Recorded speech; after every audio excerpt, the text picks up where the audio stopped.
Good morning, नमस्कार, आदाब, सत श्री अकाल, वेलकम, सुस्वागतम जी। क्लास लाइव हो चुकी है। सारे के सारे लोग जल्दी से मौजूद हो जाइए। Class is absolutely live now. अब क्लास पूरी तरीके से लाइव है और आप सारे के सारे लोग क्लास में जुड़ चुके हैं। जल्दी से मुझे बता दीजिए लास्ट क्लास में कहाँ तक पहुंचे थे। ओके, आर्टिकल 72 लास्ट हमने कर लिया था। इसका मतलब आर्टिकल 72 में हमने बात की थी राष्ट्रपति की क्षमा दान करने की शक्ति के बारे में, about the pardon power of the president. चलिए आगे बढ़ते हैं। आप जानते हैं कि भारत के संविधान में हम पढ़ रहे हैं भाग 5, पार्ट 5 ऑफ इंडियन कॉन्स्टिट्यूशन, जिसमें हम बात कर रहे हैं संघ के बारे में या यूनियन के बारे में।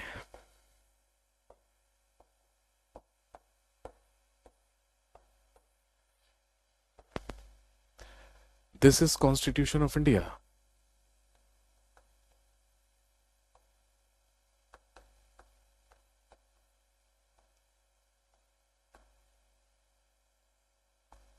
हम पढ़ रहे थे भारत का संविधान।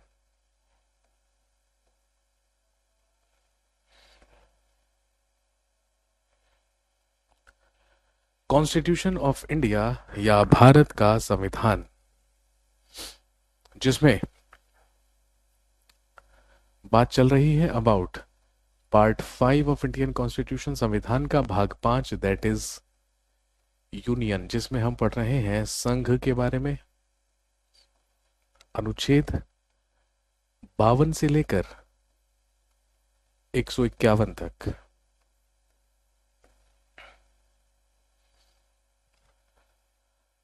और इसी में हम पढ़ रहे थे एग्जीक्यूटिव ऑफ यूनियन या संघ की कार्यपालिका।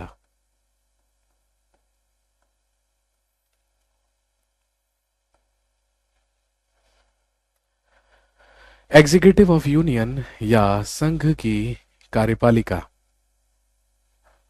और आज संघ की कार्यपालिका में हम बात करेंगे, हेडिंग डाल लीजिए, प्रधानमंत्री एवं संघ का मंत्री परिषद। Prime minister and council of ministers of union. Prime minister and council of ministers of union, कहने का मतलब प्रधानमंत्री एवं संघ का मंत्री परिषद।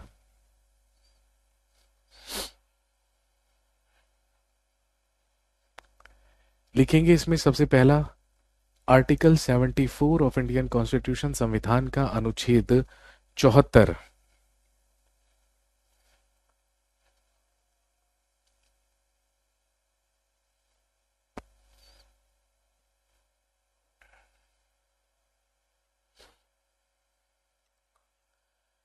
सबसे पहले लिखेंगे आर्टिकल 74 अनुच्छेद 74, जो कहता है, लिखिए, भारत के राष्ट्रपति को सलाह देने के लिए, भारत के राष्ट्रपति को सलाह देने के लिए संघ का एक मंत्री परिषद होगा। भारत के राष्ट्रपति को सलाह देने के लिए संघ का एक मंत्री परिषद होगा और उस मंत्री परिषद का अध्यक्ष भारत का प्रधानमंत्री होगा। भारत के राष्ट्रपति को सलाह देने के लिए संघ का एक मंत्री परिषद होगा और उस मंत्री परिषद का अध्यक्ष भारत का प्रधानमंत्री होगा। इंग्लिश में लिख सकते हैं, to advise the president of India, to advise the president of India there shall be a council of ministers of union. To advise the President of India, there shall be a Council of Ministers of Union, and the head of that Council of Ministers, the head of that council of ministers will be the prime minister, और उस मंत्री परिषद का अध्यक्ष भारत का प्रधानमंत्री होगा। कहने का मतलब अनुच्छेद 74 में ही प्रधानमंत्री और संघ के मंत्री परिषद का उल्लेख किया गया है। भारत के राष्ट्रपति को सलाह देने के लिए ही संघ का एक मंत्री परिषद बनाया गया है, और वो जो मंत्री परिषद है उसी मंत्री परिषद का अध्यक्ष कौन है? भारत का प्रधानमंत्री। तो भाई आप जानते हैं कि जब केंद्र में सरकार बनती है तो प्रधानमंत्री के साथ साथ राष्ट्रपति कैबिनेट मिनिस्टर्स जो होते हैं, जो केंद्रीय मंत्री होते हैं, उनको भी शपथ दिलवाकर क्या करता है? अपॉइंट करता है। लिखेंगे आर्टिकल 75 अनुच्छेद 75 जो कहता है प्रधानमंत्री की नियुक्ति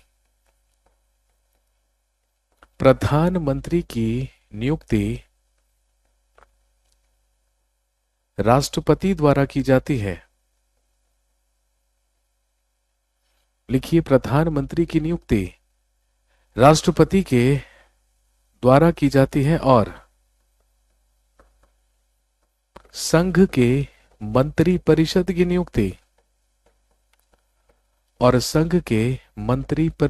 नियुक्ति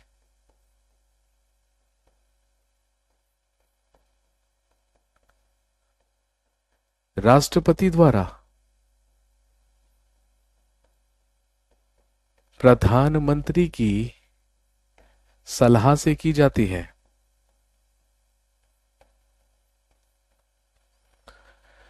prime minister is appointed by the president. Prime minister is appointed by the president and the council of ministers is appointed by the president with an advice of prime minister। प्रधानमंत्री की नियुक्ति राष्ट्रपति द्वारा की जाती है और मंत्री परिषद की नियुक्ति राष्ट्रपति द्वारा प्रधानमंत्री की सलाह से की जाती है।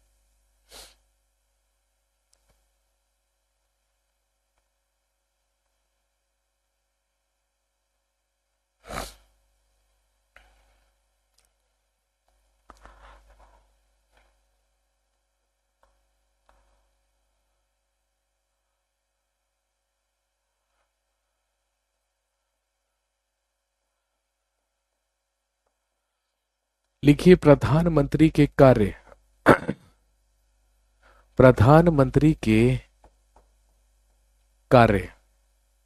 Works of the prime minister या प्रधानमंत्री के कार्य।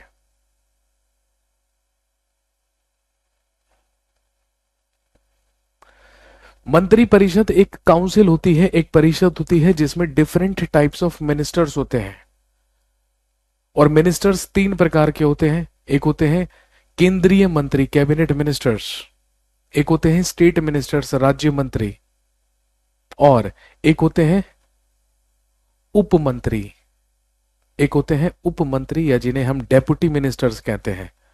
उन सारे के सारे मंत्रियों का ही जो परिषद होता है, जो काउंसिल होता है, उसी को हम क्या कहते हैं? Council of ministers. उन्हीं को कहा जाता है मंत्री परिषद। यहां से 2 सवाल बनेंगे। सबसे पहला सवाल आपसे पूछेंगे कि बताइए राष्ट्रपति अपना प्रत्येक कार्य किसकी सलाह से करता है। क्वेश्चन आता है एग्जाम में, बहुत कॉमन क्वेश्चन है कि बताइए भारत का राष्ट्रपति अपना प्रत्येक कार्य किसकी सलाह से करता है। जरा बताइए क्या आंसर करेंगे यदि मैं आपसे पूछूं कि भारत का राष्ट्रपति अपना प्रत्येक कार्य किसकी सलाह से करता है, तो आप आंसर क्या करेंगे? जी,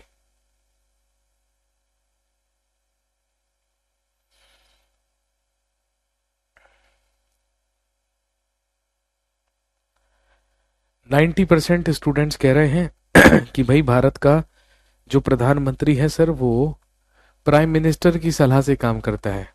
सही बात है ये? आपका कहना है कि भारत का राष्ट्रपति प्रधानमंत्री की सलाह से काम करता है। ठीक है, लेकिन देखिए अभी मैंने आपको लिखवाया क्या? अभी अभी मैंने आपको लिखवाया, राष्ट्रपति को सलाह देने के लिए क्या होगा, मंत्री परिषद होगा। तो फिर आप प्राइम मिनिस्टर आंसर क्यों कर रहे हैं, आप प्रधानमंत्री उत्तर क्यों कर रहे हैं? मैंने आपको बताया कि राष्ट्रपति को सलाह देने के लिए ही मंत्री परिषद है। तो राष्ट्रपति अपना प्रत्येक कार्य किसकी सलाह से करता है, अपने मंत्री परिषद की सलाह से करता है, अपने काउंसिल ऑफ मिनिस्टर्स की एडवाइस से करता है। क्वेश्चन एग्जाम में आएगा, प्राइम मिनिस्टर भी ऑप्शन में होगा और मंत्री परिषद काउंसिल ऑफ मिनिस्टर्स भी ऑप्शन में होगा। आपको आंसर करना है काउंसिल ऑफ मिनिस्टर्स, मंत्री परिषद, क्योंकि राष्ट्रपति को सलाह देने के लिए ही तो मंत्री परिषद बनाया गया है। चलिए लिखेंगे प्रधानमंत्री के कार्य। सबसे पहला पॉइंट लिखेंगे, सबसे पहला पॉइंट लिखेंगे, ही is the first officer of the government of India. ये भारत सरकार का प्रथम अधिकारी होता है, ये भारत सरकार का प्रथम अधिकारी होता है। He is the first officer of the government of India.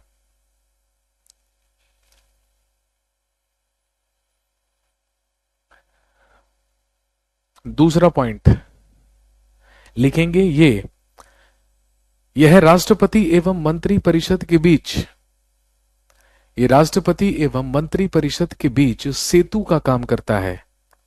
He acts as a bridge between the president and council of ministers.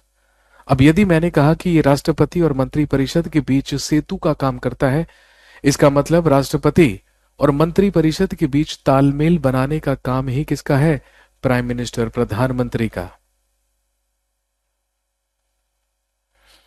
तीसरा काम लिखेंगे, यह सरकार की नीतियां निर्धारित करता है। He makes the policies of the government. ये सरकार की नीतियां निर्धारित करने का काम करता है। He makes the policies of the government.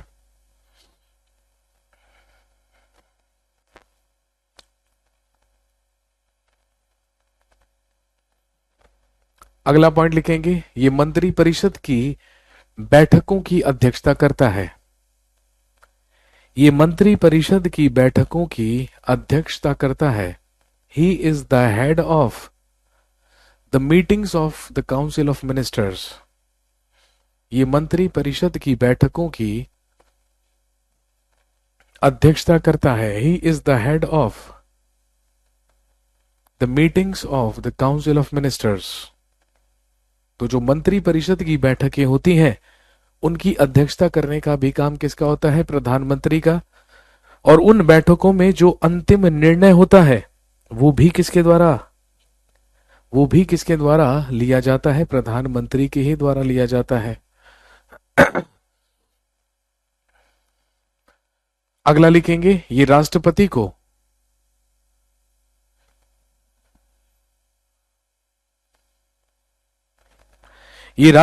को मंत्रालयों के वितरण में सलाह देता है। ये राष्ट्रपति को मंत्रालयों के वितरण में सलाह देता है। He gives advice in the distribution of the ministries. He gives advice in the distribution of the ministries.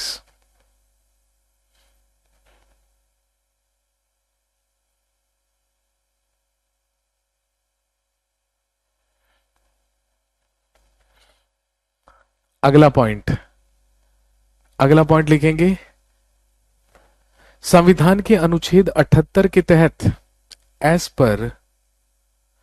पर आर्टिकल 78 ऑफ इंडियन कॉन्स्टिट्यूशन, संविधान के अनुच्छेद 78 के तहत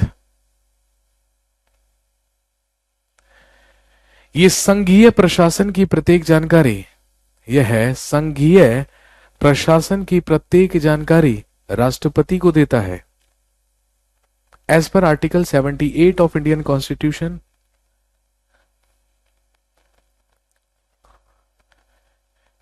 he gives the information about the administration.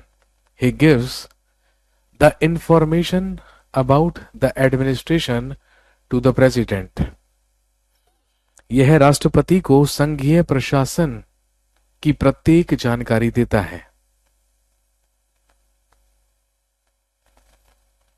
इसके अलावा लिखेंगे यह निम्न विभागों का प्रमुख होता है। He is the head of the following department. यह निम्न विभागों का प्रमुख होता है। He is the head of the following departments. अब वो कौन कौन से विभाग हैं जिनका प्रमुख, जिनका हेड कौन है भाई? प्रधानमंत्री।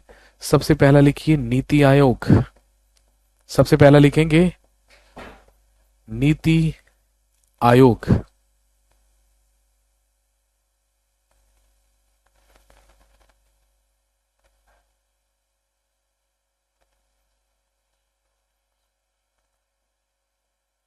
दूसरा लिखेंगे एनडीएमए। दूसरा एनडीएमए जो होता है नेशनल डिजास्टर मैनेजमेंट अथॉरिटी। इसे हिंदी में कहते हैं राष्ट्रीय आपदा प्रबंधन प्राधिकरण। पहला नीति आयोग, दूसरा NDMA national disaster management authority, जिसे हम हिंदी में कहते हैं राष्ट्रीय आपदा प्रबंधन प्राधिकरण। अगला लिखिए NDC national development council. National development council, जिसे आप हिंदी में कहते हैं राष्ट्रीय विकास परिषद।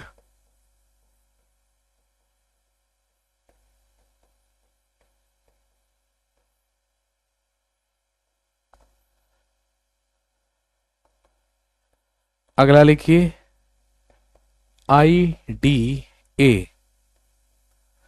अगला लिखेंगे आईडीए जो है आइलैंड्स डेवलपमेंट अथॉरिटी, या जिसे आप हिंदी में लिख सकते हैं द्वीपीय विकास प्राधिकरण।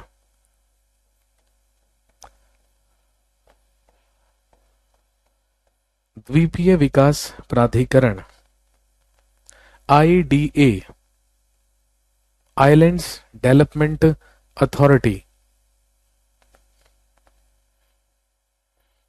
अगला लिखिए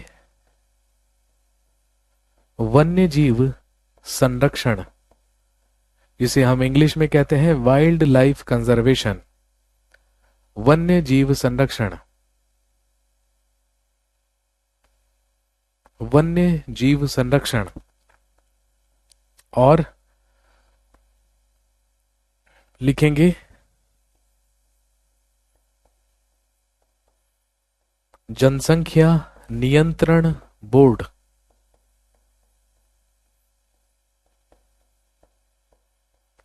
जनसंख्या नियंत्रण बोर्ड, या इंग्लिश में लिख सकते हैं population control board. Population control board या जनसंख्या नियंत्रण बोर्ड, ये सारे के सारे वो प्रमुख विभाग हैं जिनका हेड हमेशा कौन होता है?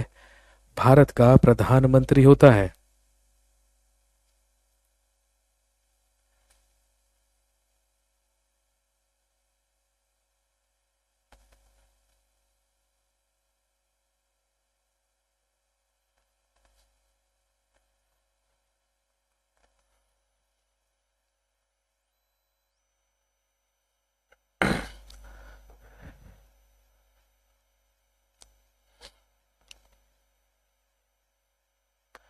इसके अलावा ध्यान रखेंगे मंत्रिपरिषद में 3 प्रकार के मंत्री होते हैं।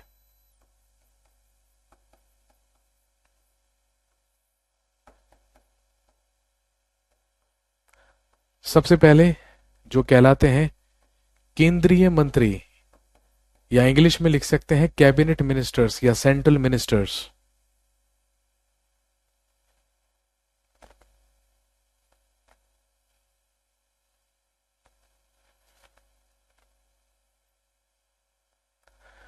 सबसे पहले कैबिनेट मिनिस्टर्स या केंद्रीय मंत्री लिखेंगे। ये अति महत्वपूर्ण विभागों के मंत्री होते हैं। ये अति महत्वपूर्ण विभागों के मंत्री होते हैं।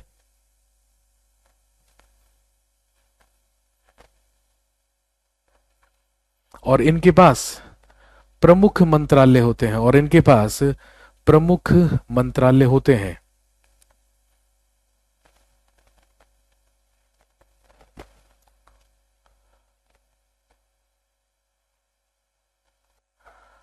दूसरे लिखेंगे राज्य मंत्री।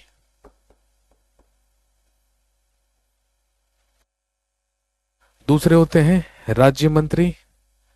एक होते हैं स्वतंत्र प्रभार, जिनको हम इंडिपेंडेंट मिनिस्टर्स कहते हैं। और एक होते हैं अस्वतंत्र प्रभार,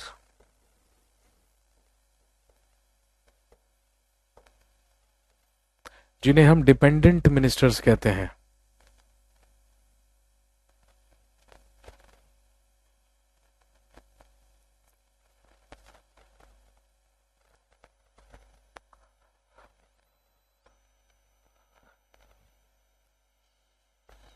लिखेंगे these ministers work under the cabinet ministers. ये मंत्री केंद्रीय मंत्रियों के ही अधीन कार्य करते हैं।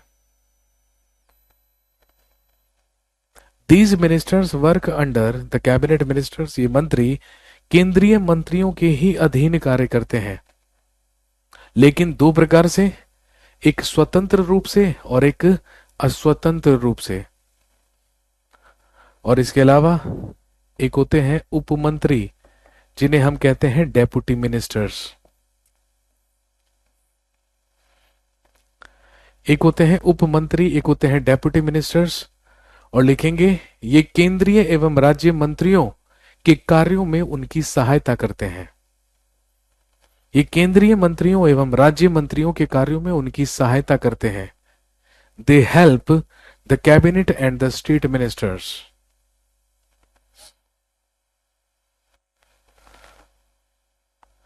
They help the cabinet and the state ministers. ये केंद्रीय एवं राज्य मंत्रियों के कार्यों में उनकी मदद करते हैं।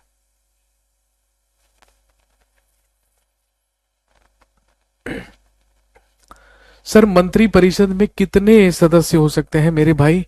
हमेशा ध्यान रखेंगे, संघीय सरकार यदि केंद्रीय सरकार है तो लोकसभा के सदस्यों के अधिकतम 15%, मैक्सिमम लोकसभा के जितने मेंबर्स हैं उसका अधिकतम केवल 15% ही क्या बनाए जा सकते हैं, मंत्री बनाए जा सकते हैं, 15% से ज्यादा नहीं। केंद्रीय मंत्री का चयन कैसे होता है? प्रधानमंत्री करता है भाई। मैंने कहा ना, मंत्री परिषद की नियुक्ति राष्ट्रपति प्रधानमंत्री की सलाह से करता है। तो स्वाभाविक सी तौर पर जिस जिसको प्रधानमंत्री चाहेंगे वो क्या बनेंगे? मंत्री बनेंगे।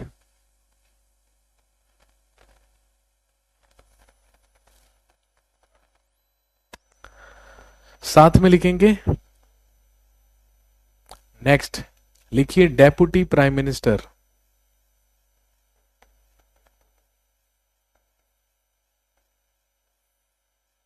या हिंदी में लिख सकते हैं उप प्रधानमंत्री।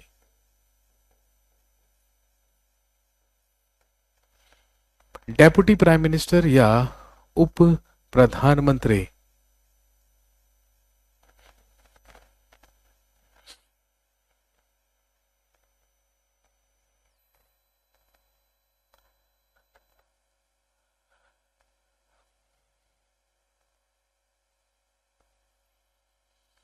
लिखेंगे the post of deputy prime minister is not constitutional. The post of deputy prime minister is not constitutional. उप प्रधानमंत्री का पद संवैधानिक नहीं है। The post of deputy prime minister is not constitutional. उप प्रधानमंत्री का पद संवैधानिक नहीं है, लेकिन प्रधानमंत्री चाहे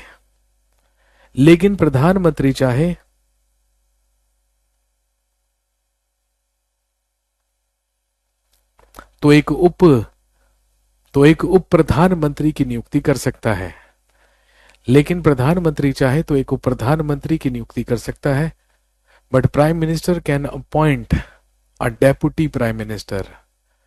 अब यदि डेप्यूटी प्राइम मिनिस्टर, यदि उप प्रधानमंत्री संवैधानिक ही नहीं है, अब संवैधानिक नहीं होने का क्या मतलब है कि भारत के संविधान में उप प्रधानमंत्री का कोई जिक्र नहीं किया गया है, लेकिन प्रधानमंत्री चाहे तो किसी महत्वपूर्ण मंत्रालय के मंत्री को उप प्रधानमंत्री नियुक्त कर सकता है। और आमतौर पर आप जानते हैं कि जो गृह मंत्री होते हैं उन्हीं को प्रधानमंत्री के द्वारा उप प्रधानमंत्री नियुक्त कर दिया जाता है। ऐसा कई बार हुआ है कि जब भारत में प्रधानमंत्री के साथ उप प्रधानमंत्री भी हुए हैं। लेकिन ध्यान रखेंगे, या तो आपसे पूछेंगे प्रथम या आपसे पूछेंगे अंतिम। तो यदि आपसे पूछें भारत के प्रथम उप प्रधानमंत्री कौन हुए, तो ध्यान रखेंगे सरदार वल्लभ भाई पटेल।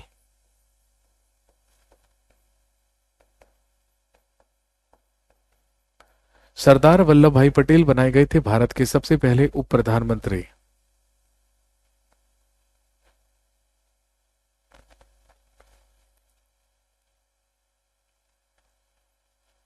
और यदि बात करें अंतिम की, तो ध्यान रखेंगे अंतिम बार भारत के उप प्रधानमंत्री बनाए गए थे श्री लाल कृष्ण आडवाणी।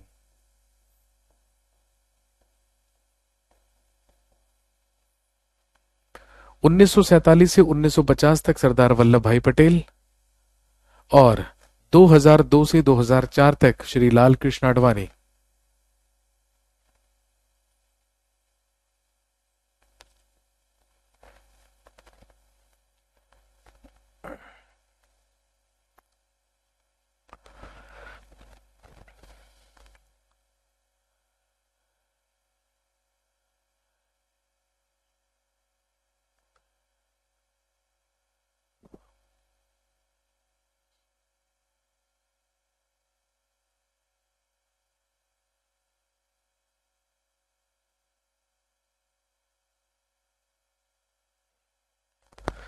नेक्स्ट अगला लिखिए,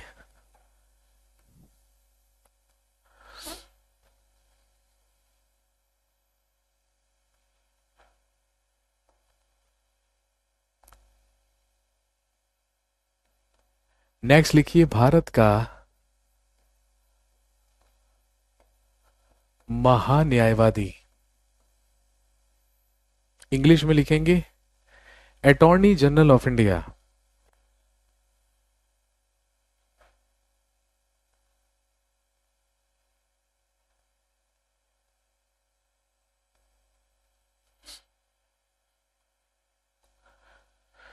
भारत का महान्यायवादी या अटॉर्नी जनरल ऑफ इंडिया, जिसका उल्लेख किया गया है आर्टिकल 76 में, यह है अनुच्छेद 76। इंपॉर्टेंट मार्क कर लीजिएगा।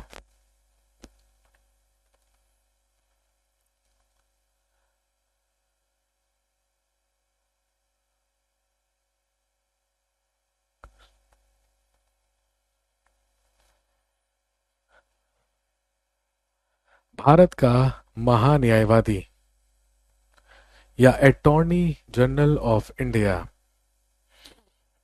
लिखेंगे यह भारत का प्रथम विधि अधिकारी होता है। He is the first law officer of India.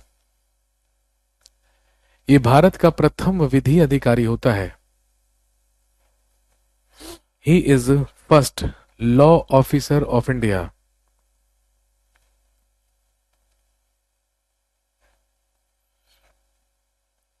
लिखेंगे यह भारत सरकार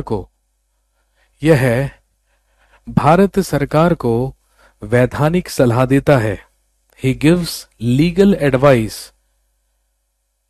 to the government of India.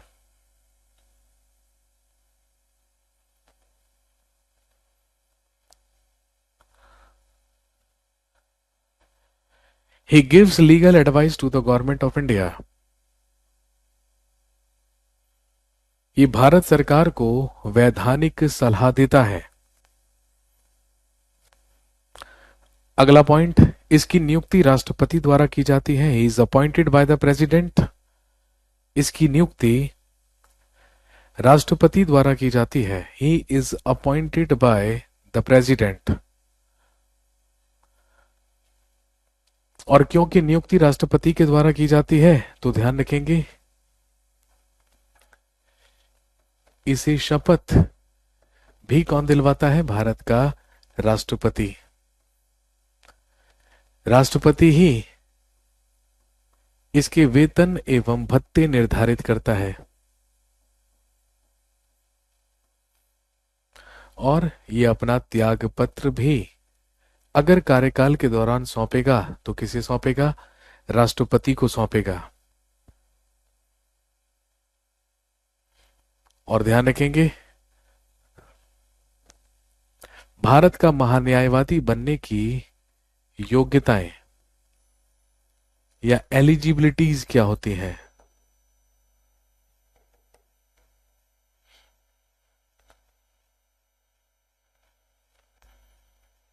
Bharat का महान्यायवादी बनने की योग्यताएं क्या होती हैं?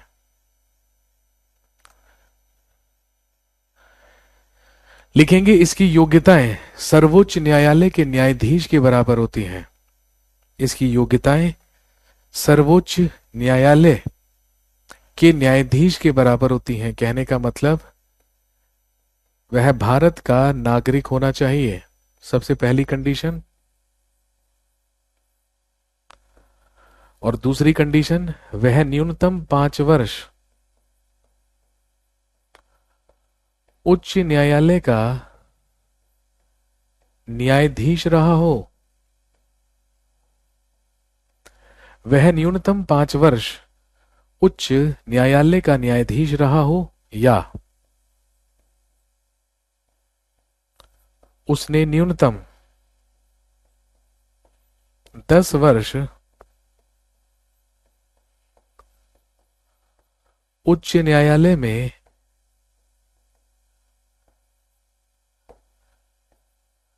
वकालत की हो।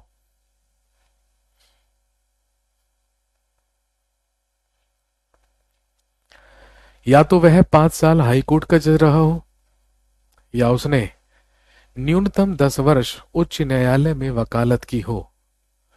तो राष्ट्रपति के द्वारा उसे महान्यायवादी नियुक्त किया जा सकता है। इंग्लिश में लिखेंगे ही should be a citizen of India. वह भारत का नागरिक होना चाहिए। Minimum 5 years experience as a high court जज। Minimum 5 years experience as high court जज और minimum 10 years practice as an advocate in high court. Minimum 10 years practice as an advocate in high court या उसने न्यूनतम 10 वर्ष उच्च न्यायालय में वकालत की हो।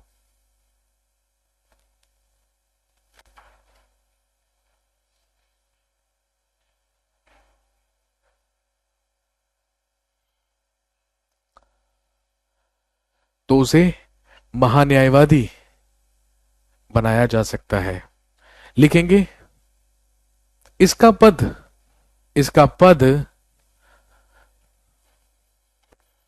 भारत के मुख्य न्यायाधीश के बराबर होता है। हिज पोस्ट इज इक्वल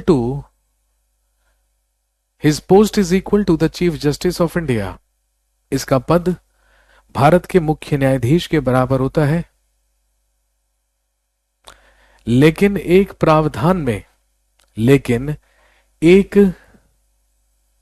में इसकी शक्ति मुख्य न्यायाधीश से अधिक है। लेकिन एक प्रावधान में इसकी शक्ति मुख्य न्यायाधीश से अधिक है। But in one provision he is more powerful than the chief justice of India.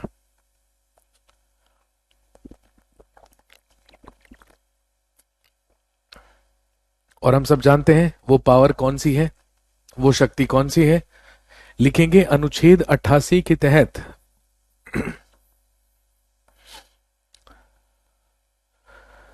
As per article 88, अनुच्छेद 88 के तहत ये किसी भी वक्त जाकर ये किसी भी वक्त जाकर सर्वोच्च न्यायालय, लोकसभा या राज्यसभा में बैठ सकता है। ये किसी भी वक्त जाकर सर्वोच्च न्यायालय, लोकसभा या राज्यसभा में बैठ सकता है, लेकिन ये अधिकार नहीं है किसको? चीफ जस्टिस ऑफ इंडिया को, क्योंकि chief justice of India Lok Sabha और राज्यसभा में नहीं जाता है।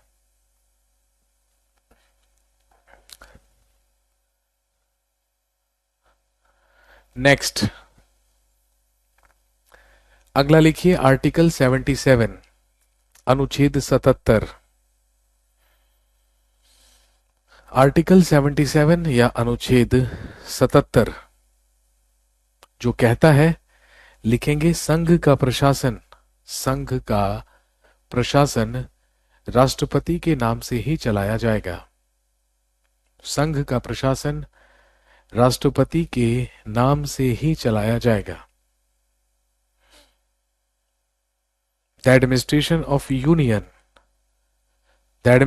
of union will be run by the name of the president.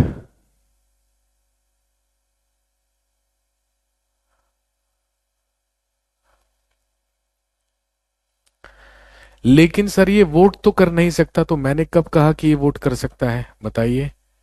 Vote तो केवल लोकसभा और राज्यसभा के मेंबर ही करेंगे ना। ये केवल और केवल बहस कर सकता है लोकसभा और राज्यसभा में, वोट नहीं कर सकता।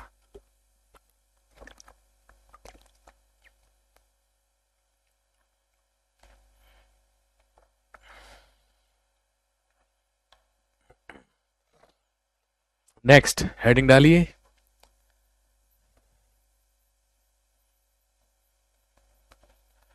संघ की विधायिका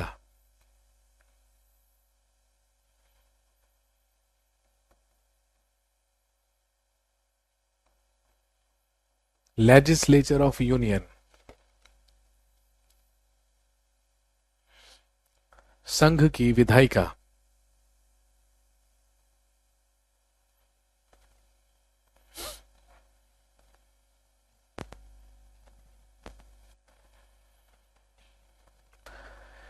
लेजिस्लेचर ऑफ यूनियन, संघ की विधायिका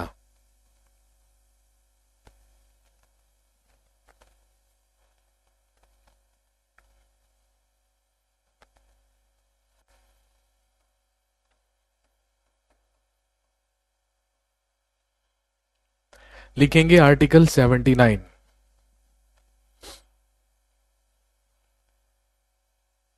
आर्टिकल 79 अनुच्छेद 79।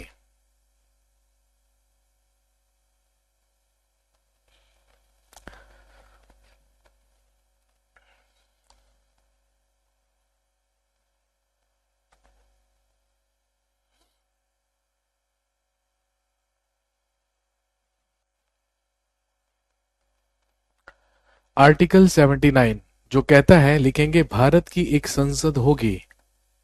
There shall be a parliament of India.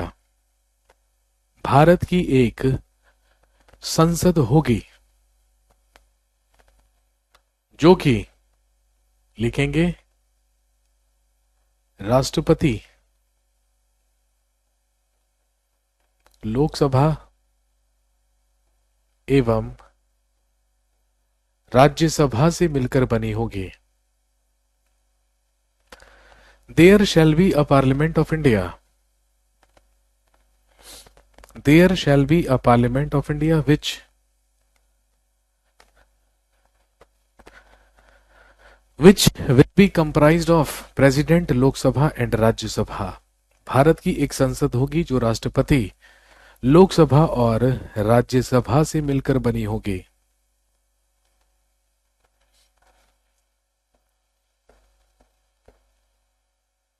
Next article 80।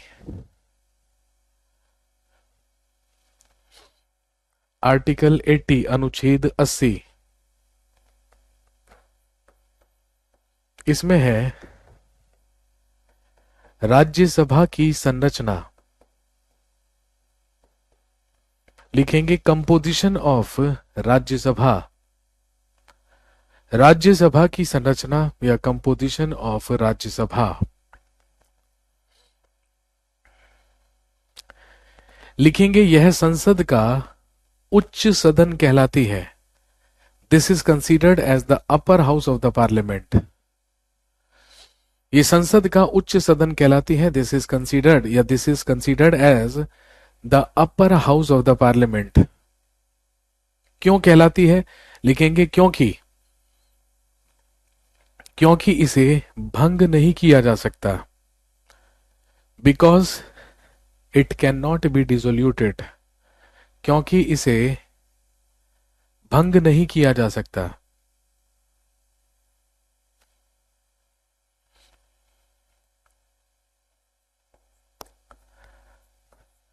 लिखेंगे there can be maximum 250 members in Rajya Sabha. Rajya Sabha में अधिकतम 250 सदस्य हो सकते हैं।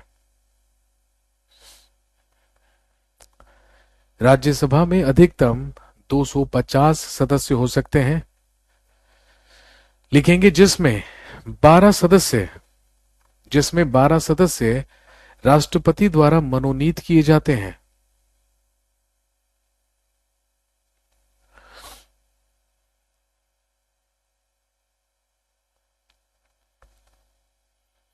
जिसमें 12 सदस्य राष्ट्रपति द्वारा मनोनीत किए जाते हैं।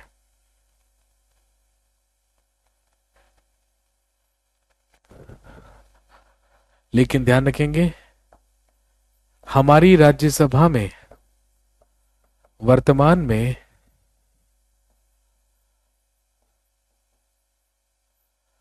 245 सदस्य हैं। लेकिन वर्तमान में हमारी राज्यसभा में 245 सदस्य हैं।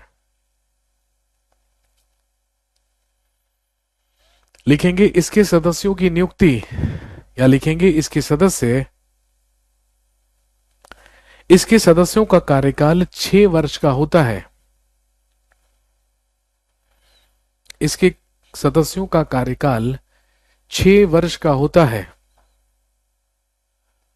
लेकिन प्रत्येक 2 वर्ष के बाद इसके 1/3 सदस्य लेकिन प्रत्येक 2 वर्ष के बाद इसके 1/3 सदस्य सेवानिवृत्त कर दिए जाते हैं। लेकिन प्रत्येक 2 वर्ष के बाद इसके 1/3 सदस्य सेवानिवृत्त कर दिए जाते हैं।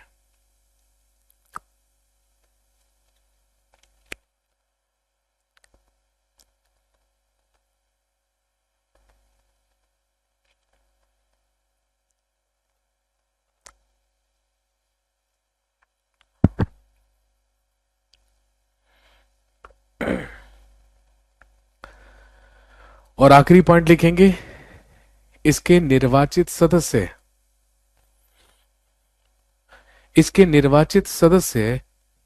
विभिन्न राज्यों की इसके निर्वाचित सदस्य विभिन्न राज्यों की विधानसभा से चुने जाते हैं। इसके निर्वाचित सदस्य विभिन्न राज्यों की विधानसभा से चुने जाते हैं।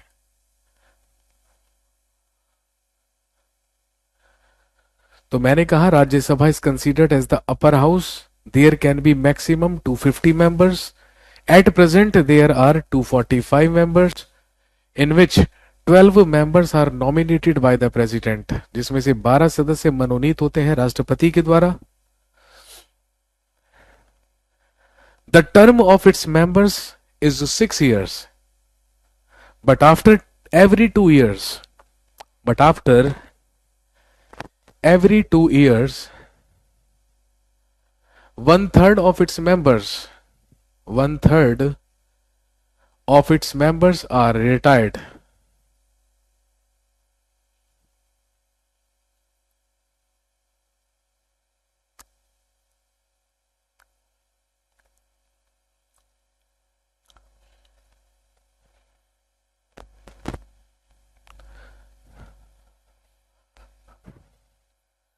अगला लिखिए आर्टिकल 81 लोकसभा की संरचना।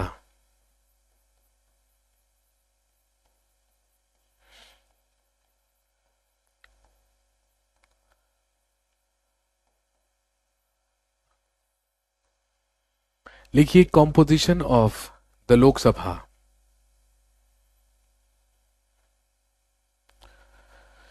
लोकसभा की संरचना, कंपोजिशन ऑफ लोकसभा। लिखिए this is considered as the lower house, इसे संसद का निम्न सदन कहा जाता है। This is considered as the lower house, इसे संसद का निम्न सदन कहा जाता है।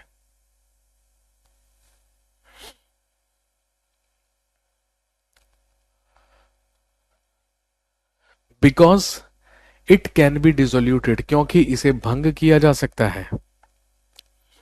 Because it can be dissoluted, क्योंकि इसे भंग किया जा सकता है।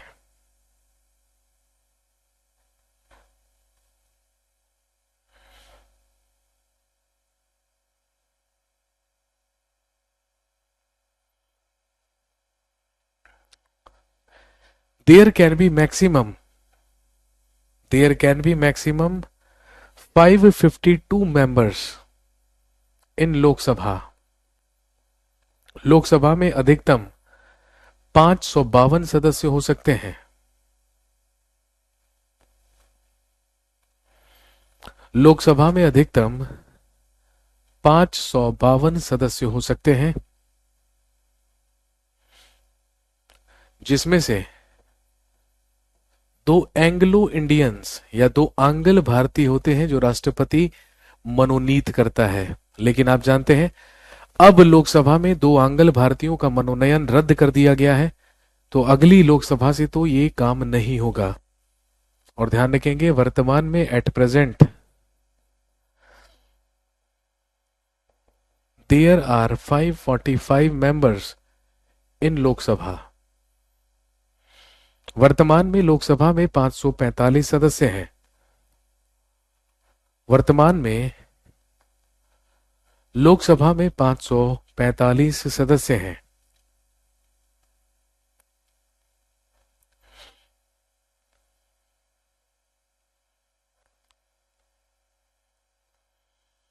और लिखेंगे its members are directly elected by the people. Its members are directly elected by the people in Lok Sabha elections। इसके सदस्य लोकसभा निर्वाचन में प्रत्यक्ष रूप से जनता द्वारा चुने जाते हैं। इसके सदस्य लोकसभा निर्वाचन में प्रत्यक्ष रूप से जनता के द्वारा चुने जाते हैं। और आप जानते हैं हर 5 साल के बाद जनरल इलेक्शंस होते हैं, आम चुनाव होते हैं, जिसे हम लोकसभा इलेक्शंस कहते हैं। और आप जानते हैं कि जो लोकसभा इलेक्शंस हैं उन पर या उनमें डायरेक्टली जनता ही क्या करती है, पार्टिसिपेट करती है।